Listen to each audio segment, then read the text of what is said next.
सरकारी अस्पताल के कमरे में राज बैठा हुआ था। उसको देखकर पहचानना काफी मुश्किल था। उसका शरीर सूखकर आधा हो गया था, बाल बिखरे हुए थे, दाढ़ी बढ़ी हुई थी और वो दिखने में काफी डरावना लग रहा था। उसके हाथ लगातार कांप रहे थे और उसकी आंखें एक जगह पे जमी हुई थी। वो बार बार बस एक ही बात बोल रहा था, वो तीसरी, वो तीसरी, वो तीसरी।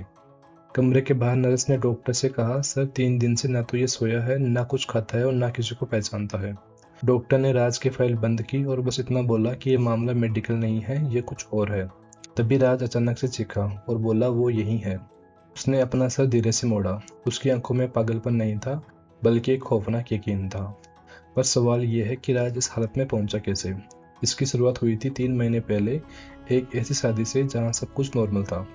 शादी का दिन था, हर तरफ ढोल नगाड़े, मेहमानों की भीड़ थी। राज और नेहा मंडप में बैठे थे। लंबी रस्मों की वजह से दोनों काफी थक गए थे, लेकिन काफी खुश थे। पंडित जी मंत्र पढ़ रहे थे और कैमरामैन उन्हें बार बार मुस्कुराने के लिए बोल रहा था। सब कुछ ठीक चल रहा था। फेरे शुरू हुए, पहला, दूसरा, तीसरा फेरा आराम से हुआ। लेकिन जैसे ही राज चौथे फेरे के लिए आगे बढ़ा, उसे लगा कि उसके पीछे कोई खड़ा है। उसने अपने गर्दन पर एक ठंडी सांस महसूस की। राज एकदम से रुक गया। उसने पीछे मुड़ के देखा, पर वहां कोई नहीं था। उसके दोस्त जो दूर खड़े होकर फोटो खींच रहे थे। राज को लगा शायद थकावट की वजह से उसे ऐसा महसूस हुआ हो। उसने नेहा को कुछ नहीं बताया और फेरे पूरे करने के लिए आगे बढ़ गया। तभी कुछ ऐसा हुआ जिसने सबको चौंका दिया। हवन की आग जो अब तक तेज जल रही थी, वो अचानक से बुझ गई, बिल्कुल वैसे ही जैसे किसी ने उस पर फूंक मारी हो। पूरा मंडप सन्न रह गया। डोल रुक गए और मेहमानों की बातचीत बंद हो गई। पंडित जी ने तुरंत माचिस निकाली और दोबारा आग जलाते हुए कहा, जल्दी फेरे पूरे करो, देर हो रही है। राज और नेहा ने एक दूसरे को देखा। दोनों के मन में एक अजीब सी घबराहट थी। दोनों ने फेरे पूरे किए, शादी खत्म हुई और दोनों अपने घर के लिए निकल गए।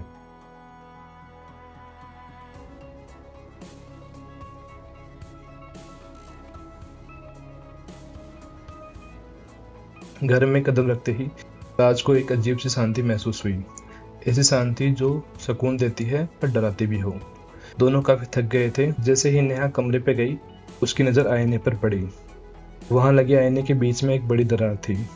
नेहा ने राज से पूछा, राज ये शीशा सुबह ठीक था ना? तो राज ने पास जाके देखा तो राज खुद भी हैरान था, क्योंकि सुबह सब कुछ ठीक था। फिर भी राज ने बात संभालते हुए कहा, हो सकता है सामान आते वक्त किसी चीज से टकरा गया हो, इसलिए दरार पड़ गई है, कल हम चेंज करवा देंगे। तो नेहा ने राज से कहा, राज मम्मी बोलती है कि शादी के पहले दिन आग का बुझना और ये शीशा टूटना अच्छा नहीं होता।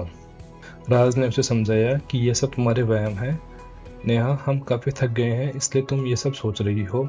सो जाओ, सुबह सब कुछ ठीक होगा। नेहा ने राज की बात से एग्री किया। राज के लिए ये सिर्फ इत्तेफाक था और नेहा के लिए अपशगुन, बट इन रियलिटी ये कुछ और था।